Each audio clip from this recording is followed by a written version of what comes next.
We are here with R.L. Stine, who is the man who made me want to write. So I'm super, super excited. So thank you so much for being here with us. Yeah, well, it's my pleasure. And you have written over 250 books? Or Well, scary books? I've actually lost track. I've written about 300 scary books, but maybe 300 books altogether. I've lost track. That's kind of obnoxious, but I don't. There's so many books. But I still have a ways to go. Do you know how many books Isaac Asimov wrote? No, how many? 550. So I have a ways to go. Are you going to beat him? I don't think so. That's a lot of books. Well, you've written a lot of books. And your first scary books, was it The Fear Street? I did some novels. My very first scary book was a book called Blind Date. And it was about a boy named Josh who suddenly starts getting these mysterious phone calls saying, "Hi, Josh, I'm your blind date. Hi, Josh." And he doesn't know, and he tries to track down who's calling him. And he finds out that the girl who's calling him has been dead for 5 years. And that was the very first one. And that came out, and I didn't really, I'd been funny, I'd been writing funny books all these years. And Blind Date came out, and it was an immediate bestseller. It was like #1 in Publishers Weekly. And I thought, wait a minute, I've struck a chord here. I've found something that kids like. And then a year later, I did one called Twisted. And it was really big success. And then I thought, well, I can't just do one a year. Kids obviously really, I've stumbled onto something here. And I didn't really understand it when I started. I didn't know. I used to go to schools, and I would do school visits, and I'd say, why do you like these books? Why do you like them? And every single time the kids would say, we like to be scared. So then I started the Fear Street series, so it would come out, more often. How many Fear Street books have you written? About 100. I killed off a lot of teenagers. And I didn't know why I enjoyed it so much.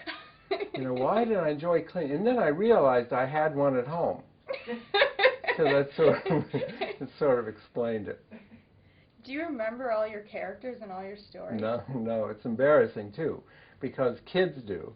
And they'll ask me questions, and then I don't know what they're talking about. It's like too many books and too long ago, I was in a school, and a kid asked me, how big is Fear Island? I thought, what? Fear Island? I said, it takes half an hour to walk across it. That's good, right? I didn't know what he was talking about.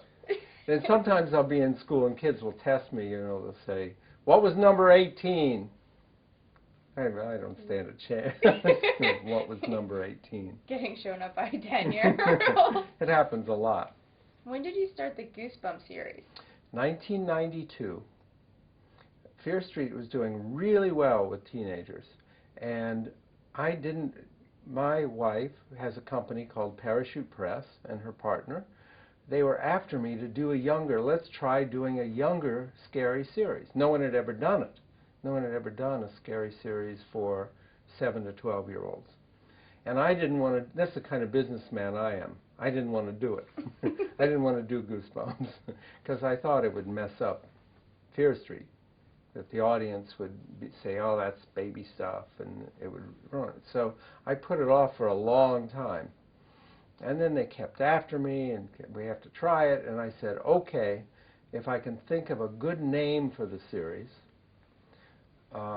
we can try a few books.